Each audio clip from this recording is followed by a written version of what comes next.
Hello, everyone. Good afternoon. My name is Jamie Terrell, and I lead growth and communications here at Saltmarsh. And I'd like to welcome you on behalf of our team to today's webinar on CMMC readiness. If you're a regular guest of our webinars, welcome back. If you're here with us for the first time, know that you can find on-demand recordings and webinars for any of our previous webinars, including our last one on CMMC on our website's Resource Center and YouTube channel. As I mentioned, this is the second in a series that we're holding regularly as developments continue in the CMMC space.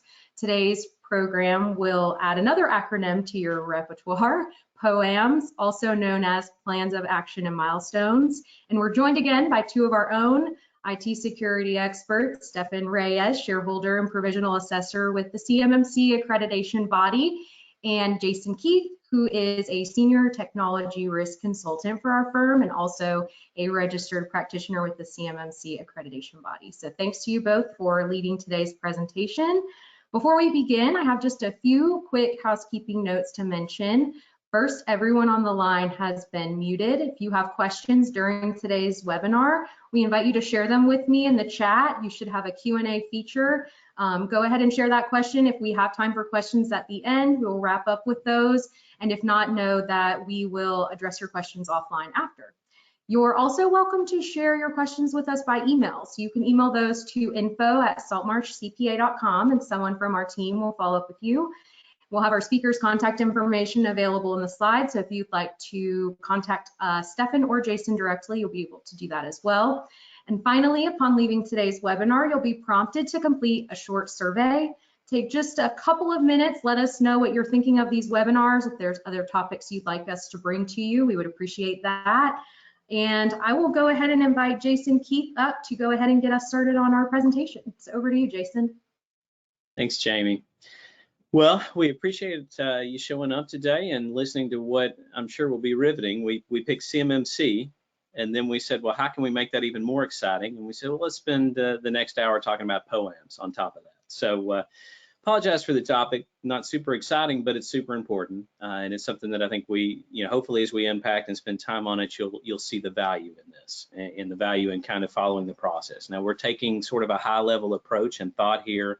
It's a CMMC readiness series, but our theory is let's look at NIST, let's look at the things that are required, let's look at how we approach that, and then how there's synergy then in with CMMC itself. So, just kind of from a broad perspective, just what I'd hope for you to take away today, when all is said and done, I'd like for you to see the POA&M process as maybe a little bit less than an annoying process and a required process, and more as a value add and a good approach for how you build a strong environment.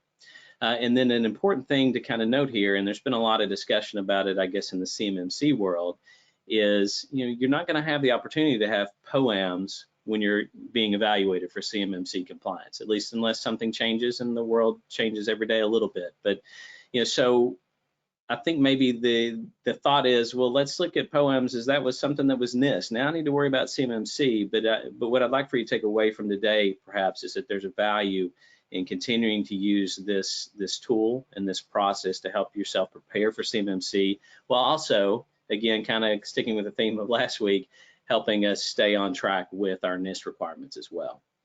So we'll spend some time kind of going through that life cycle of beginning to end, what a POA&M would look like. We'll have a very high level, brief perspective on that, kind of an overview. Won't spend too much time doing it, but you'll kind of get a perception if you're new and haven't really ever worked on a POA&M before, at least you'll get a perception of what it is and how the process works.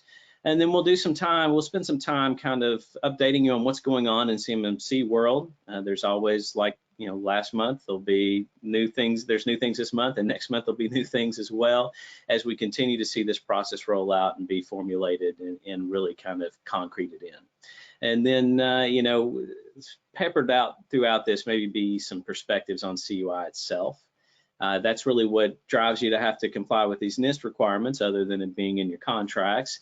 And really, it's what most of CMMC is geared around. There is the level 1, which is just the federal contract information, but as you kind of move up that perspective, CUI, controlled and classified information, is what's really driving most of the requirements that we're having to now work to try to comply with. And for better or for worse, it is a process that is evolving itself. And so the government is working on, well, what do I label? I know we have categories and labeling has been happening, but there's really going to be, we think, a pretty big proliferation of additional information slowly being labeled.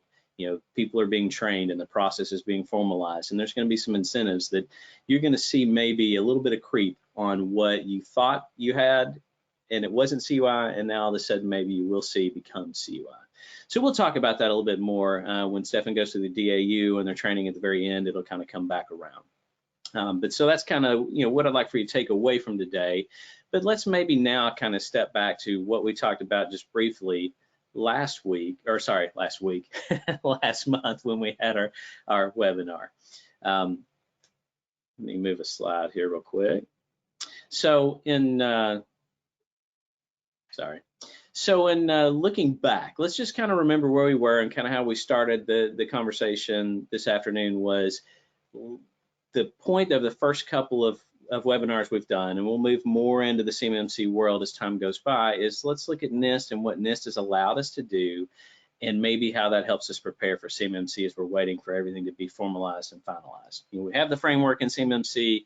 It's easy enough for us to tell what probably ought to be done, but we still don't have a process where we actually are going to be able to be certified yet. You know, there's still some workings going on there.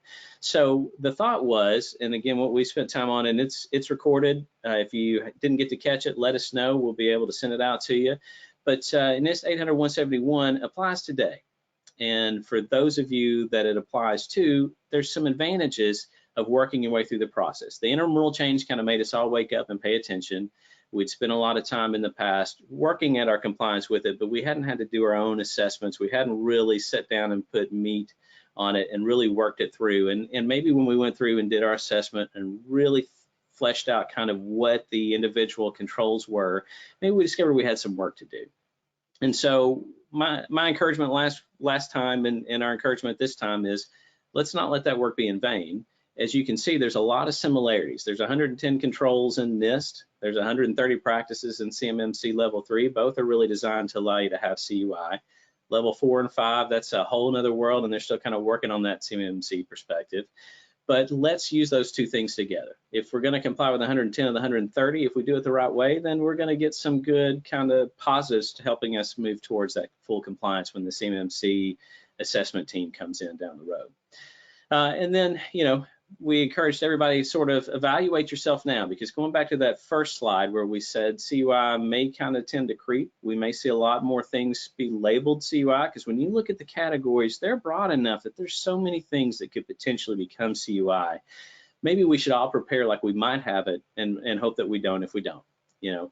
And so again, I think the impact of having that having more things labeled CUI, CMMC bringing in FCI, means that most everybody that's out there is going to spend some time looking at CMMC down the road.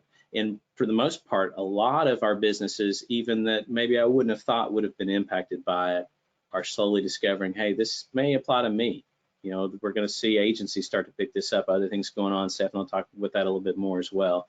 And then one other key thing that kind of came up several times in the last month or so, you know, looking back, was the thought that, you know, contract flow down became a pretty important topic. So if you're a prime, you know, you've got to flow down all those requirements to your subs. You know, CMMC is really kind of on you, and you need to be working and flowing it down. And if you are one of the subs, it's going to flow down to you. So keep in mind how you want to structure your contract process, be reading your contracts. Even if you're not directly contracted with the government, you may be pulled into this. As a matter of fact, you most likely will be. So with that, I think Stefan's going to kind of give us a bit of an update on what's going on in the CMMC space now, after we spend some time looking back here.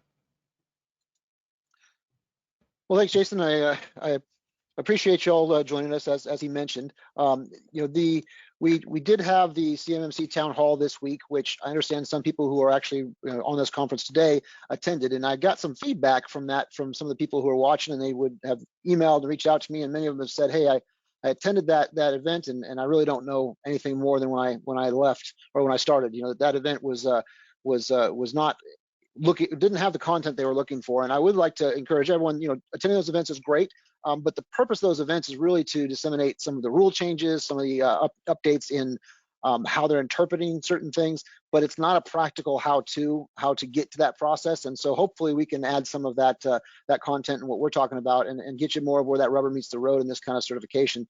But there was still very important information that was provided during that information. So I want to give you that feedback. One of the things they talked about again, which they continually bring up, and obviously there's some pressure from industry, is the question of reciprocity.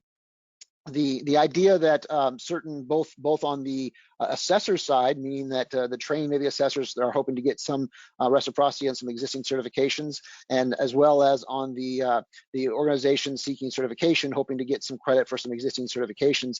It seems like the assessor side, I haven't seen a whole bunch of traction on there. I'm not very confident that there's going to be much reciprocity there, meaning that someone who has a CISA or some other certification is going to be able to bypass some of the training for the assessor process. I kind of doubt that's going to happen, and I don't see much talk about any movement there. That there is some movement in talking about reciprocity from perhaps the FedRAMP perspective or other organization certifications and how that will apply to CMMC.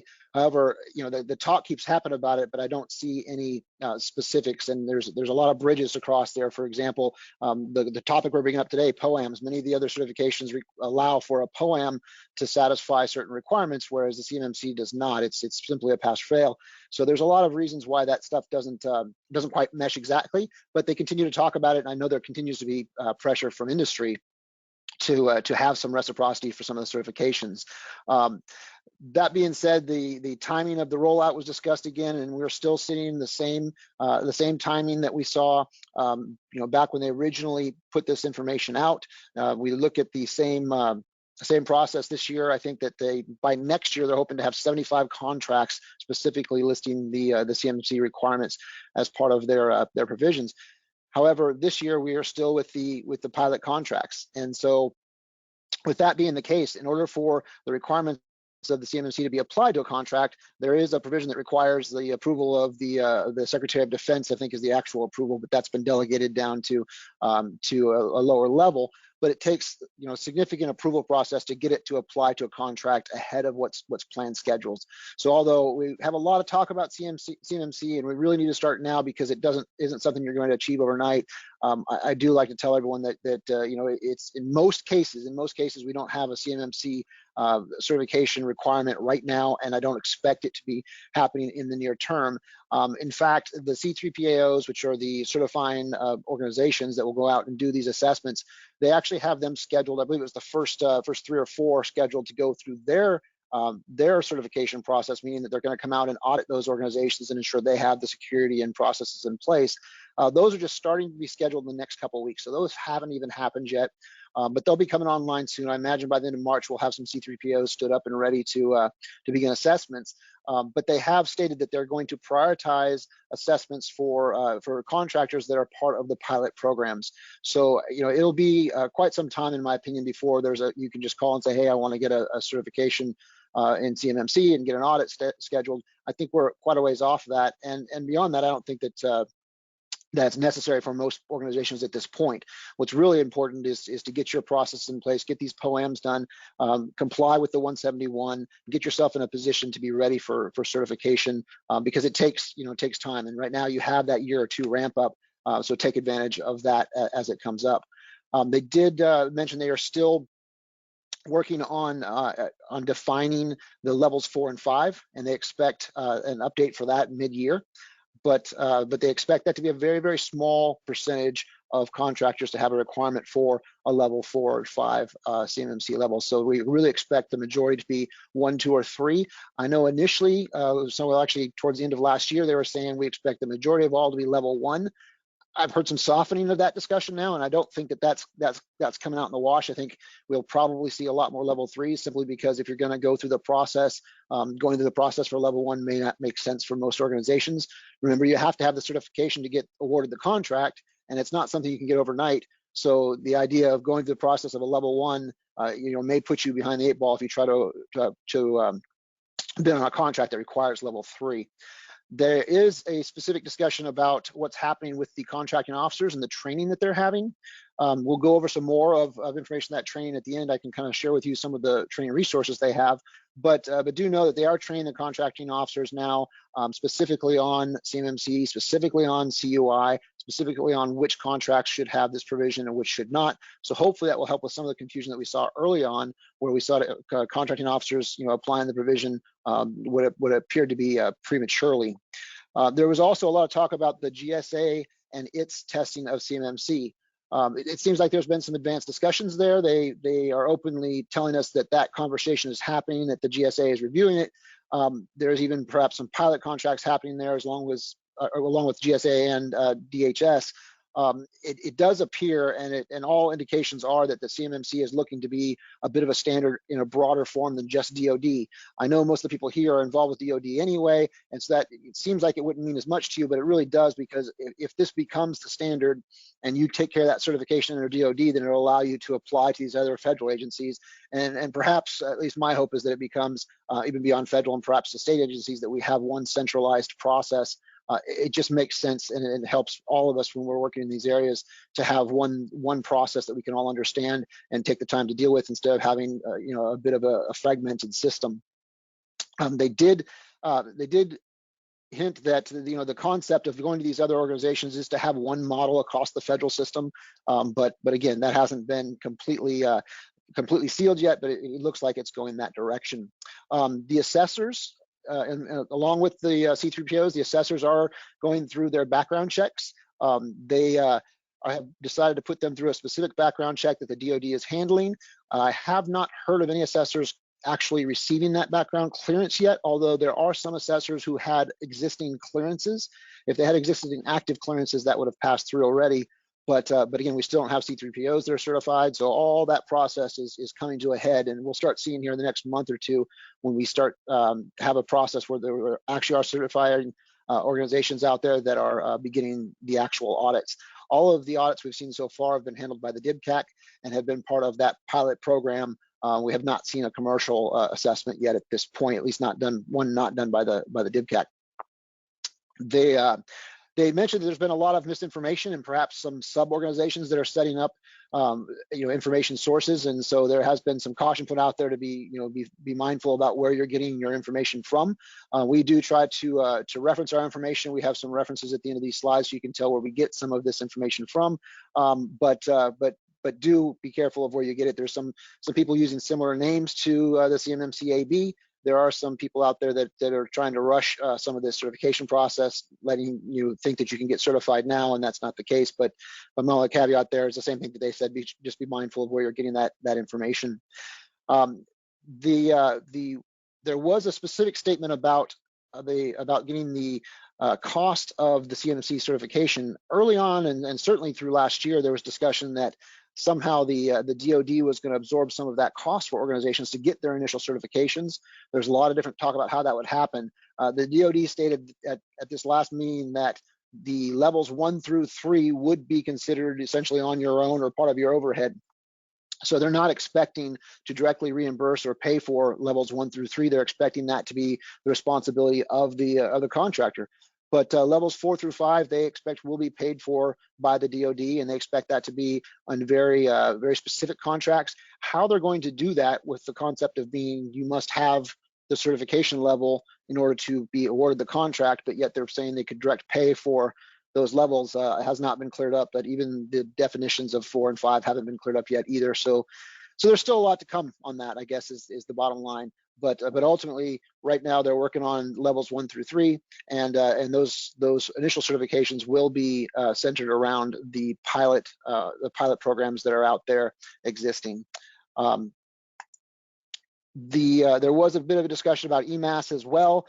This is probably beyond the purview of most of the organizations joining here, but this is essentially the system that they expect to have the assessors use to file the information that happens through these audits. That system hasn't been completed. They noted that system should be completed mid to end March. So again, just another indication that we're not ready for assessments yet. And that's really the thing I want to drive home, is that I've seen a lot of messaging out there on the internet about people who can get you certified.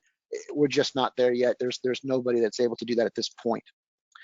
This here is a list of the pilot contracts. There's nothing that's changed here. These are the published contracts and which organizations are doing them. Of course, these contracts here break off into a lot of different subcontracts, but these are the only contracts that are authorized to have the CMMC provisions as part of the issuing requirements. We also wanted to talk a bit about the 800-172. We're getting a lot of questions about 800-172. It got released or finalized, I guess it was just a couple weeks ago. The first thing to know about 172 is that it's meant to sit on top of 171. So as you can see in this slide here, this is kind of the DoD's or NIST's attempt at describing how that rides on top of 171. It is an enhanced level of security beyond 171. The expectation is that the 172 will align with levels 4 and 5. So with that being said, we think that there's not a whole lot of applicability for most organizations of 172 directly as far as a requirement. However, there's great information in 172 as far as the desire to ensure you have the appropriate security practices in place and to bring defense into a little different aspect. In fact, it introduces a lot of terms. Jamie at the beginning of this talked about how many acronyms we have.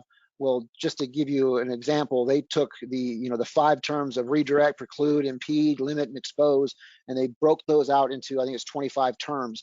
And if you go out and look at the 172 and look at the appendix, they have, I believe it's 5 or 6 pages it takes to define each of those terms and what they mean. And that's really a big part of 172 is definitions and explanations.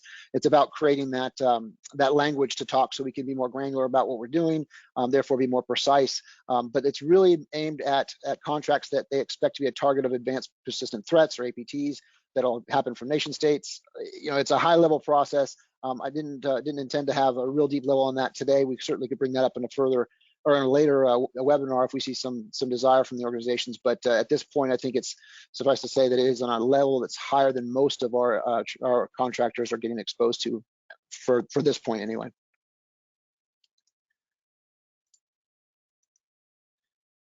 That, I'll bring it back to Jason to talk about the POA&M. All right.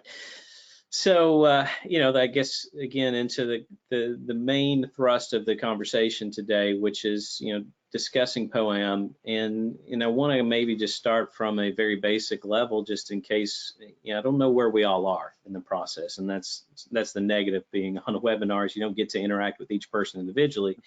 But, basically, it is a document that's designed to just record what weakness you found, figure out what kind of resources you have to apply to it to fix the weakness, and then when you think you'll get it done. And there's a lot of other steps that go in it, but it's one that's prescribed, one that's kind of refined and defined in the NIST requirements. But it's also really just basically a tracking document that helps you understand what you may not quite be there on and what you need to fix. And so I'm going to encourage you as we kind of go through our discussion today, think of this as a living document. Think of this as something that helps you get to where you want to go instead of just another one of those things that you're required to do. You fill out your SSP, that leads you to some things and you go through your own self-assessment and you say, I've got these problems. This is that next step. The POA&M is the next document that comes in and it says, okay, well, you found your problems. Let's quantify them. Let's give some specifics here.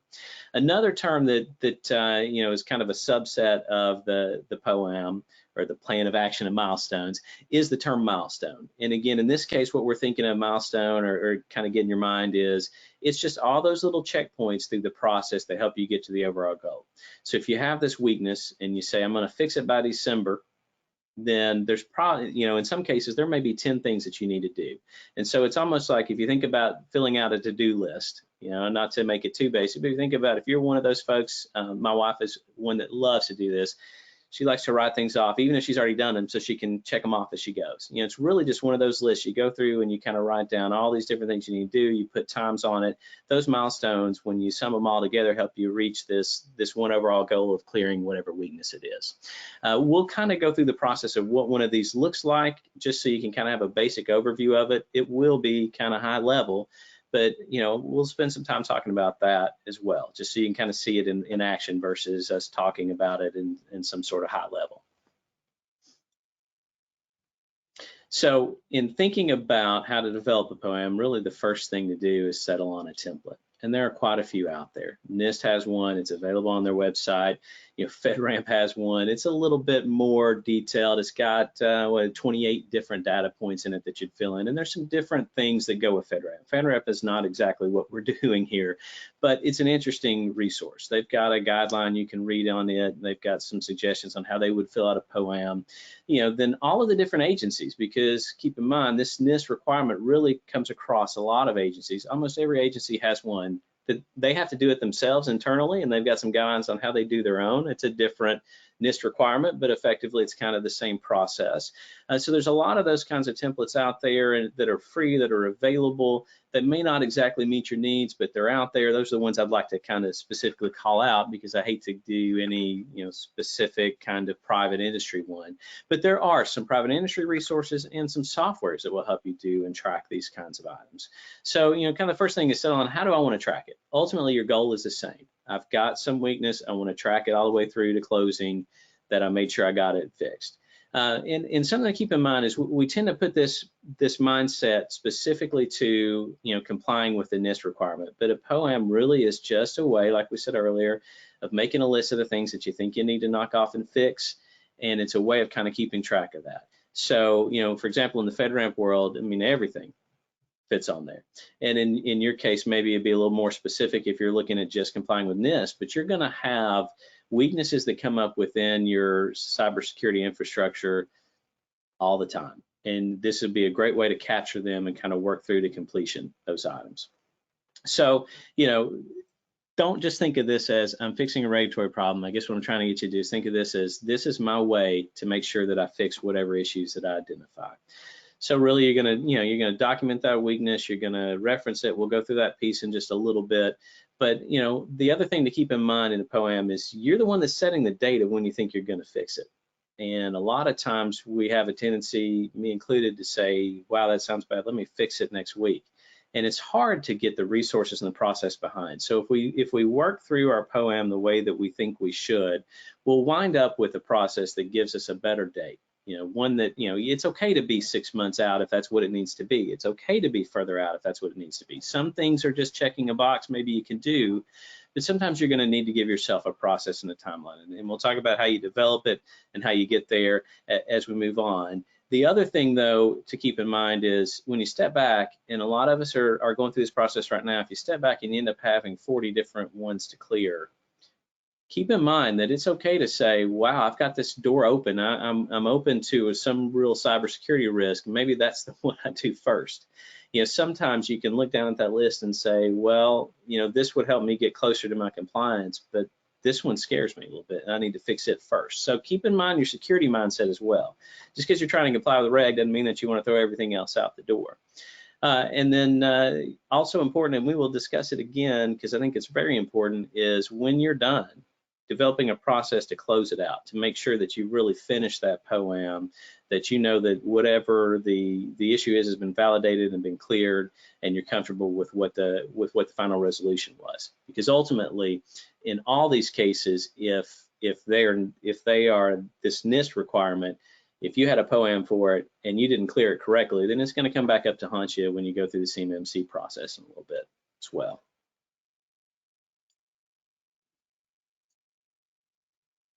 So I'm going to just use, again, I told you we'd kind of run an example, just a real brief, quick, easy example for you. I'm going to use the NIST template because that just seems to be the best approach. Let's just take an easily available to you template, one that is, I guess, a government mandated or government validated template. And so that seemed like the good, easy approach, especially for this. Now, it can get a lot more complex, as we talked about.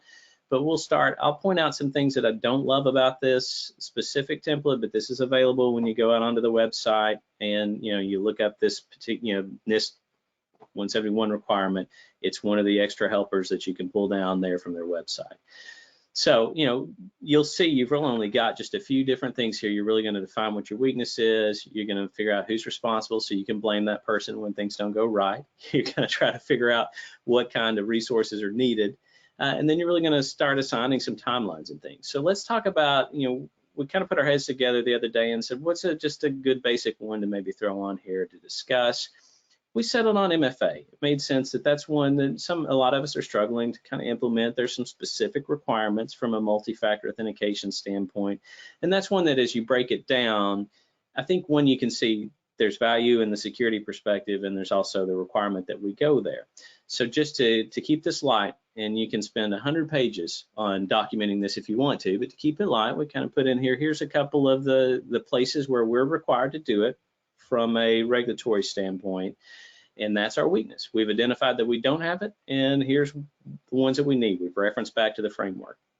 We've set a responsible party. Something about the responsible party that may be important to think about is, you know, odds are a lot of folks that we talk with, you're a small shop and you've only got so many resources. You didn't have somebody totally dedicated to cybersecurity. No shock. I mean, it's hard to do. And, you know, you're going to have an internal person who's handling 12 different roles. They may not be the only person on this, but I still think it's important to assign an internal point of responsibility so that person can ultimately kind of manage the process. But it may be reasonable in some cases to have an external person that's helping you through it. Again, think of this as your living document, not just simply as a way to say I'm complying, but as a way to actually work through the process to make sure that you clear these things up. Once you've done that, you figured out who what your weakness is, you figure out who's going to be responsible for it, you go about what is maybe as much of the hard work as anything, and that's settling out on, well, what's it going to cost me, and how do I fix it, and what kind of resources are needed. You're going to put some pencil to paper or pen to paper and say, here's all the different things that I need to do to actually accomplish this, and here's the money that I need to spend. And this may be a great place to be very precise in it, and this may be a great place to be very high level and have what I would call a corrective action plan that sits behind this POA&M that you referenced that has maybe hundreds of pages of documentation, depending on how significant the issue is that you're trying to correct and how hard it is to get there.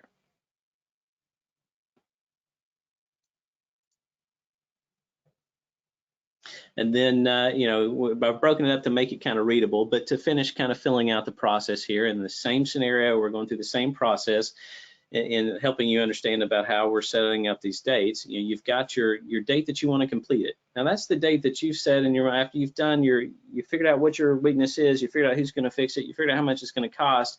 You know, then the next step is, well, when do I get it done? You know, in this case, we've put it pretty far out there because we've got quite a few different things to implement. You'll see from the milestone perspective here, but you know, we've said, well, by the time we get to December, we need to have all this done. You know, and that may be realistic, to be honest with this, depending on what you have to deploy to be able to get this done. And you'll see in the milestones, we have several different check-in points here. Hopefully this helps you get a good idea of how it works. But, you know, just because you say MFA on everything isn't really, it's not just one box. It could be several different things. So in this case, you know, we said, hey, we know the first thing we're supposed to do is get it on our privileged accounts, our administrator accounts. So we're going to push that first. And so that's really our first one here. We think we can get that done. We think we can get it done at this timeline. And then we're going to say, well, the next biggest risk to us, again, thinking security mind perspective, is, well, what about remote access? So somebody that's coming in remote, maybe there's more risk there. But wait a minute, we got two different systems. We've got a cloud system where you can remotely access. We've got our on-prem system where you can remotely access. And maybe that's not the same implementation. Maybe it's a little bit slower process. So we even have some sub-milestones in here, you know, that roll up to that main, you know, number 2, roll up to that main milestone. You know, and then, you know, kind of keep flowing through it. You've got other places where you implement MFA, ultimately with your end goal, December 18th, of having it across everything, because you've determined that makes sense and that helps you comply, and that's the best security perspective. You know, and the changes to milestones is where we come back into this living document. Maybe your milestone, you don't want to change your milestone a whole lot, but you want to keep track of things as they change. You know, you had your plan, but plans sometimes don't stay where you want them to. Sometimes things happen and you end up having to move a little bit. So the changes in milestone is really going to be that living document perspective where you go and say, okay, we thought we could do this here, but this ended up being needed, or I'm wholly relying on this vendor, or whatever the case was. And so now I've got to make some changes, and I'm going to document those changes here. And then just to complete the template that we have, you've got this place where you put in how you identified your weakness. Was it a scan? Was it something that you did from a self-assessment? Did you pay some money to come in and do some sort of audit where you found this weakness? How did you find out that you need this, that you need to fix this? And then the final piece there is just setting up some sort of status, and ongoing. Is it ongoing or is it complete? Is it still in process or is it done? Now that's a kind of a high level, just again, if you have questions after this, reach out to us. We'd be glad to spend some time talking with you, trying to help you understand it a little bit better.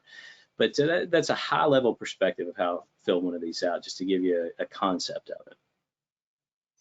Now, something I've mentioned a few times, but I think may be pretty important for you to spend some time thinking about, and I apologize for my dog in the background, is you've got this document and you need to spend a lot of time really supporting that document. And you may have, in this case, you're going to have quotes, you're going to have all sorts of background information, and you're going to need to spend some time trying to support, well, how did I get there? You may not want to put it in, because if you think about your POA&Ms, you're really trying to come up with a document that's a punch list, a checklist, and you may not have room to make a 400-page document that supports each one of these. And I'm not saying that you typically need that, but maybe you do. By the time you've gotten quotes, by the time you've worked out who's going to do what, by the time you figured out what policies you need and different things, you may have a whole lot of support that ties up to one of these. So keep in mind as you go through this, it would be nice to be able, as you want to hand this off to somebody to audit, to validate at some point down the road, it would be nice to be able to say, well, here's my list, here's my box of everything that was needed to get me cleared on that, to get me through that process. And again, that's where that theme, that concept of a corrective action plan that supports this may be necessary. You may want to build a little bit more in past this POA&M. And I don't want to overwhelm you. In some cases, it'll be as simple as filling out that little grid and checking off it's done tomorrow, because it's that quick. In some cases, it'll be a long-term process and take a while.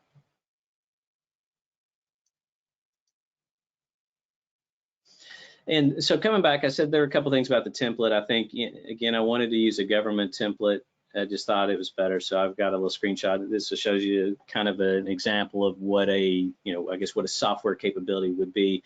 But a couple other things that I think from that NIST standpoint maybe would be worth adding is, if you start thinking about, you're going to have quite a few different POA&Ms out there, it may be valuable to, to have a way to identify them. Instead of just having them on a list, you may want to create a column that says, this is POA&M number 1 and this is POA&M number 80, and you'll be able to sort that way. You'll be able to track it. If you have sub-documents, you'll be able to kind of say, reference, oh, it's POA&M 1 or A2 or A3 or however you want it, whatever convention you want to use there. It's also important to maybe know when did we create this? We know when we want to fix it, but maybe we need to know when we actually set this up and got started, because that's another piece that we want to track. And that's not one that's in the original document that I showed you or the template, but I think that's one that I would add if it was me.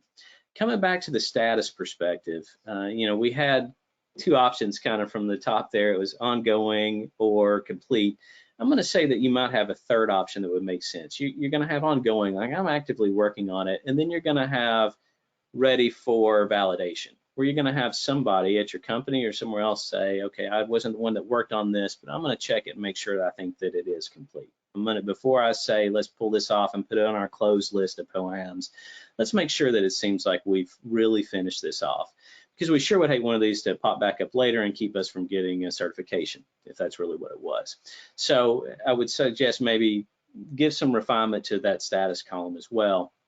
And it's also a great place to reference, think of wherever in this you want to add a comments column, or you want to put it in each of the different sections, resources, wherever. Reference your supporting documents. If you do end up building one of those, plans that goes behind it, or you just want to reference that you got a quote for $32,000 to fix whatever it was on MFA or some crazy thing like that, it would be good to be able to have a place where inside there where you're referencing, or here's supporting documents, here's where else you can go to find out a little bit more about this particular item that we're tracking and trying to close.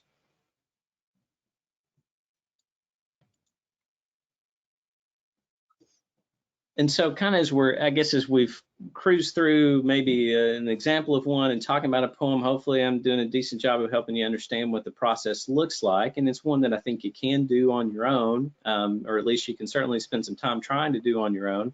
A few other brief thoughts on POA&Ms that maybe will help it be more valuable for you is, again, I know I've said it 10 times, but I'll say it one more time. If you got to do it, why not make it that living document, make it a process that you can follow to kind of measure your improvement. Every time you run across anything that you want to correct from a technology perspective, you can put it on there. There's nothing that says you can't. You can make it be, if you do a scan and you have 36 different results from a vulnerability scan, every one of those should and could go on there, and you can track them to closing. You can track track them and say, well, it was a false positive. I don't need to correct that. It ended up being something that wasn't even an issue. You can put all sorts of different things that you find out on there. Do a good job of tracking. I think where a lot of us run into trouble is we have great ideas, we set these up, we work really hard to get everything going, but we're not really good at tracking it through to fruition, making sure that we actually clear these out, that we do it timely. You need to have some process set up where you as the organization are going through every so often, once a month, maybe more frequently, and somebody that's maybe kind of outside of the process looking at it and say, well, we had a milestone. We said we were going to do this on this date. Did we get it done? To make sure that that process continues to be done all the way through, and you actually end up following that roadmap and getting to the end and being happy with, with where you're at. And I said it before, but I'll say it again, make sure you allow yourself time. I think a lot of us, as I said, have a tendency to say, well, 1 week is plenty of time to get this done. Make sure you do. You're not under the gun. At this point, you've gone through this self-assessment. You've said, here's my weakness. You're working on the process to correct it. You've got time. You've put on notice and said, okay, I know I have a weakness. I'm going to try to figure out how to fix it, but you've got time to fix it correctly. So allow yourself time and know that it's going to take time, and know that this entire process from CMMC and NIST, if you aren't pretty far along that schedule already, it's going to take you time. It's going to be a different environment than what you're used to working in. No matter how we go about it, cybersecurity seems to be a focus going forward. I don't think the SolarWinds hack helped that any.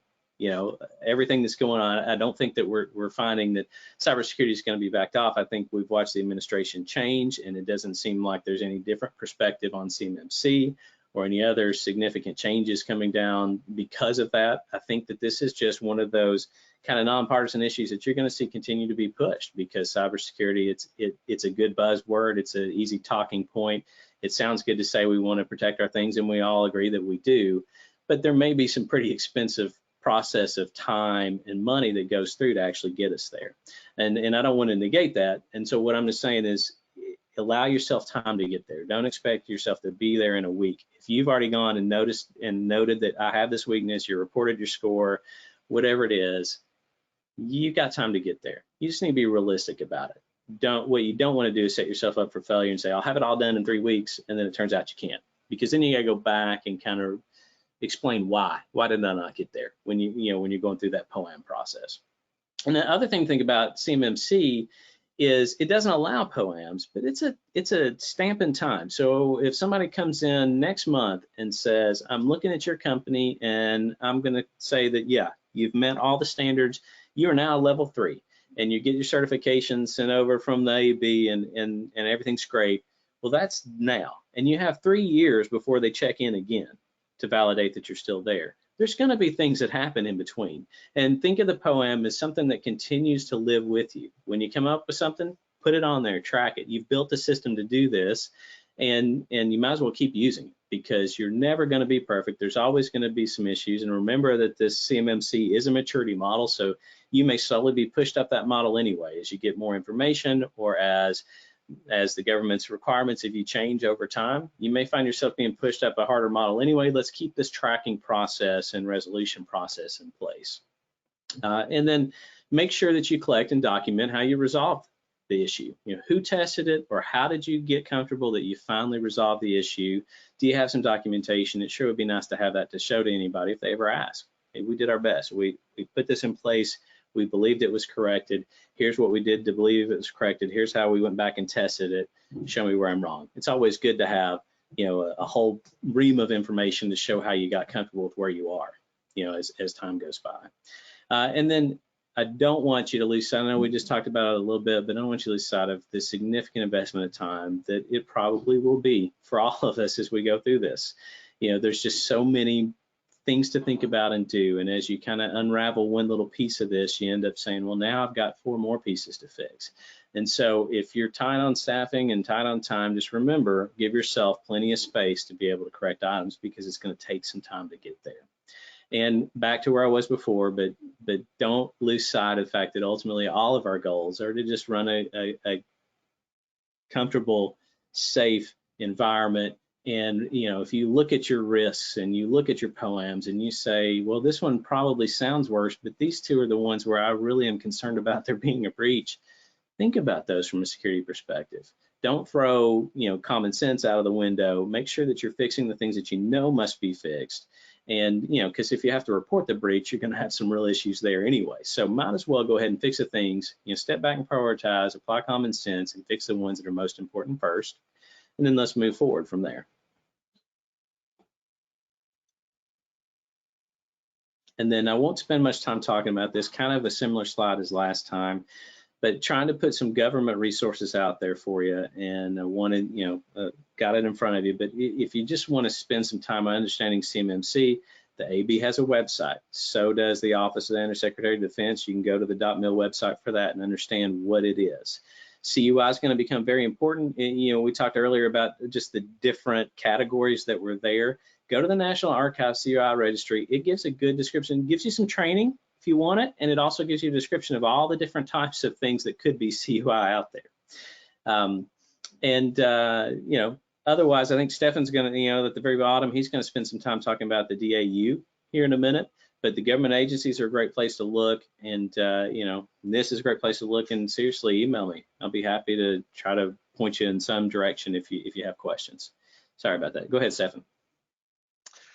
Well, I mean, as Jason said, the POA&M process is incredibly important to the CMMC process, even though CMMC doesn't allow for POA&Ms. Remember, it is a maturity model. And so part of the process we're supposed to do is in that assessment is establish, is this something that's a mature part of the organization's culture and ingrained in their processes, not something that they applied yesterday.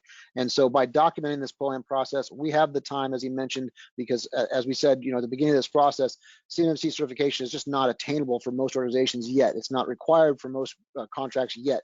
Well, this is the time to take to do this kind of stuff. So when it comes time for the assessment, you've got that document process. You've got an easy way to establish that you have put this as a mature part of your process and culture, not just something you're applying the day before the assessor shows up. And then the POA&M process will certainly support that.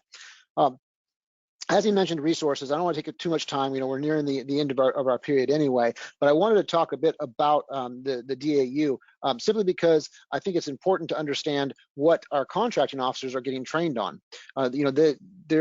If you want to geek out with me for a minute, let's go out and start going to the DAU and look at some of their webcasts, look at some of the stuff they're putting out there. But the reason why I'm doing that is because I'm trying to understand where they're coming from, right? We're always trying to see, in order to comply and be in the best position to compete, we want to understand what they're asking for and what they're going to need. And if you look at this particular slide was telling, they presented it up at the town hall the other day as well. But you can see what they've done here as far as modeling that cybersecurity is the basis for all of their acquisition decisions. Cybersecurity is the base. They're all starting there for all acquisition decisions. That's kind of what they're being trained on this from this point forward. So be aware this is becoming a very important part of what they're doing. It's becoming the root of their approval process, and this is certainly something that means that they're going to take the CMMC process seriously, as well as the 171. I think that is also very telling. I mean, the CMMC process we've known from the beginning is going to be a slow rollout, but 171 is already here. And the new interim rule that required the SPRS registration, required us to do our self-assessments, that's telling that this is becoming a serious thing, that the DoD is taking a serious model there. This is something I found interesting when I started looking at their training as far as what they're being trained about process for CUI determination. I'm looking there because we keep getting told by the DoD that they're out there training their contracting officers now on how to identify what will have CUI, what is CUI, that kind of stuff. And this is the kind of training material I'm finding out there, which I thought it was notable just because it's so simple. Basically saying, does it follow into one of these categories, which is just a super broad list of categories, and if so, then we document it and mark it in accordance with the CUI registry, which of course we have a reference to that location as well. And then if not, it's not CUI. But I really feel we're going to see a lot of that stuff just fall straight down to being assumed to CUI as somewhat of a CUIA kind of process. But understand they're not getting a lot of detail. At least we're not seeing the detail in their training at this point. It's pretty much saying that if it falls in one of these categories, it becomes CUI. They also are starting to train them on CUI marking. So we're seeing several of their webinars and their trainings, including this kind of stuff. So hopefully we'll start seeing this come out in the items that they're providing for us. Remember, it's incumbent upon them to be marking these items, although that doesn't mean, just because it's not marked doesn't mean it's not CUI. We've talked about that struggle we're all having as well, trying to understand, do we have CUI? Is it not CUI? Is it FCI? They are supposed to be marking what is CUI, as well as marking what portions they expect to be CUI in certain contracts when they're putting out their RFPs. But there has been some training now on how they're supposed to market and the proper way they're supposed to market. Of course, you can go back to the CUI archive and see, the origins of that. I just pull this out because we see that in the training that they're being provided now. We see that that's something they're actually going over, and because of that, I expect we'll start seeing some marked CUI coming out of contracting office, and we haven't at this point seen that happen. There's also a great resource, as I mentioned, if you're looking out there at the DAU, and for those who don't know what that is, that's the Defense Acquisition University. It's a training resource for Department of Defense. But if you go out to their website, which we have it on the reference list here, you will see a section that says upcoming webcasts. Last week they had one on CMMC. They've got some coming up here. There's one coming up on cybersecurity and the acquisition model. They're not all going to be directly attributable to CMMC or cybersecurity, but many of them are. And so I encourage you to go out there, see what's coming out in their upcoming webcast, and see which ones might apply to you. It may give you a head start on what's coming out, and perhaps even more applicable to you than what the AB is putting out for contractors. So I think trying to close up our time here, and looks like we're doing good. We've held pretty true to our plan here, and we'll get you out on time, I promise. Just coming back to, I know I've said it 100 times, but think of the POA&M process. I really encourage you. You're gonna have to have something like it in place, no matter where you're at. You're gonna have to have some way to track and resolve issues that you identify. So think of that as something that you want to keep forever, even if for some reason the NIST requirements do go away, which I don't think they will. My understanding is they're just going to layer on underneath the CMMC. You're probably still going to have those as well, at least for some period of time. It'll be here for a while. But think of it as something that stays. My guess is, why would you take it off if you don't have to? We'll throw it in the contract, and just in case, we'll leave it in there too.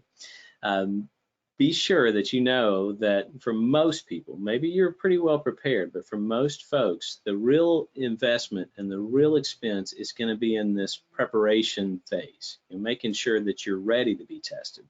There's a lot of information about how cost effective the CMMC assessment itself will be, and that is true, but you got to get yourself to the point where you're ready for it.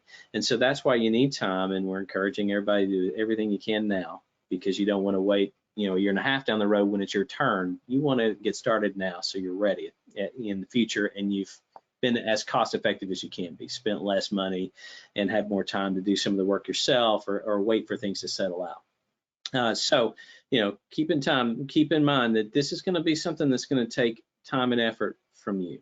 And if people are saying it's simple and it's easy, there's a lot of things said that are misleading, but nobody's got a magic plan right now. All the software out there is still kind of working its way through. Remember, all these softwares people are offering, for the most part, nothing's been validated as CMMC compliant from the software standpoint. And if you're going to be putting your information in there, it needs to be CMMC compliant as well. So they're kind of in line, just like the rest of us are, to get our CMMC certification. So don't rush out to pick up one of these kind of quick solutions. Take time. It's going to be you working in policy and procedure, working with somebody, or working on your own to build out your environment, to look at each one of these different categories, and you have time. I don't want you to be worried that you don't. There is time, but the sooner the better, because it's cheaper if we don't have to run and solve things with a 30-day window, if we can solve it with a longer window. And something that keeps coming up in the CMMC perspective, that maturity model, is that, and they still have yet to really fully define it, frustratingly, but you've got to spend an amount of time proving that you already had built this environment. It's not something that you're going to get credit when an assessor comes in some cases, for saying, see, I've got this policy. Well, if you just started it yesterday, then it's not really mature. It's just something that you started yesterday to check the box. So as we're being told right now, a lot of those things may end up resulting in you not passing. But there's so many different opinions flying out there. I wouldn't, I wouldn't want to scare you of that, but everything you can put in place in advance helps you meet that maturity perspective, that you've got a program that's in place, so you've built it, and it's working the way that it should. But it should be by the time folks do come in. And again, for most of us, that's 2-3 years down the road. It's not right now. It's not today. It's just getting prepared to be there when it does show up in your contract and when you are required. Now, if you're an initial Pathfinder, yeah, there's a little bit more work that's got to be done. But for most of us, we'll get our chance. It's just going to be down the road. And, you know, again, CUI, I expect, you know, one other thing kind of take away, Stephen kind of mentioned it, you can see that they're working on training officers of how to identify it and how to label it. I expect that we will see more CUI, and we've heard some less optimistic projections of, you know, at one point it was going to be a large percentage of the DIB that didn't need to worry about CUI. And slowly that percentage is getting a little bit less and a little bit less. It seems like you're going to see more of this apply to you. You're going to see more likelihood that you're seeing CUI. So again, take time and look at that registry and see if you think, am I dealing with things on a regular basis that I might put in one of these categories? If I am, let's prepare for it now and make sure that we're ready when it comes our way. And I do want to reiterate that our purpose in doing this is hopefully to bring you guys information that his, you know, rubber hits the road, and try to digest it somewhat and bring it out for you and in a way that you can use it. We have in the last series did coverage on 171 and the SPRS score registration system. This time we talked about POA&Ms because we got some feedback about people not knowing what POA&Ms were, people who hadn't been that place before. We encourage you to reach out to us, email us. Our contact information is there if you have specific questions, or if you have subject areas that you'd like to have covered. You know, we're happy to adjust our schedule based on that. We intend to have more of these sessions, and we'll continue to have them on a monthly basis.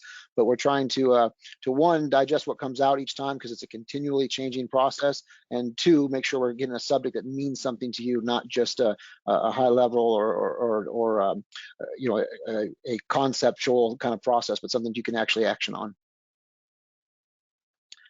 Looks like Jamie's kicking us out the door here. We must be wrapping up on time. I was going to say, I thought you were taking my job here and really how they can find this information if needed on our website. I was going to say, take it away, Stephen. But really, honestly, appreciate you guys taking the time to share this, and know that we understand that many of you are preparing for this process now, and we think that's great. Coming to these sessions is a great first step in understanding some of the bases you may need to cover. But where you have questions or maybe concerns that come up in the process, use these guys. They're a great resource. They know what's happening in this space, and they're happy to help. So I think they both mentioned we did have a session before this that is out there on our website. If you didn't catch it and want to go back and watch that session on demand, you can find it on our blog. It is under information technology, so it should be pretty easy to find. But as always, if you have any trouble, you know, contact any of the three of us, and we're happy to point you in the right direction. I do believe we have a session coming up. Do we know what it's going to be on? Can we share that, or do we want to stay tuned there, guys? We're gonna have to stay tuned at this point. We haven't finalized what the subject matter will be next time. Awesome. All right. So yeah, very fluid, and so we're kind of just keeping an eye on what's happening in this space and making sure that we bring you the latest. So we'll stay tuned for a date there, but we'll follow up with our materials from today for you via email. And then we'll of course let you know when that date becomes available and what we'll be talking about at our next session. For now, thank you for being with us. Jason, Stephen, as always, we appreciate you guys being here as well. If you need anything or have questions, don't hesitate to reach out. And if not, we'll hope to see you next time. Thank you. Thank you.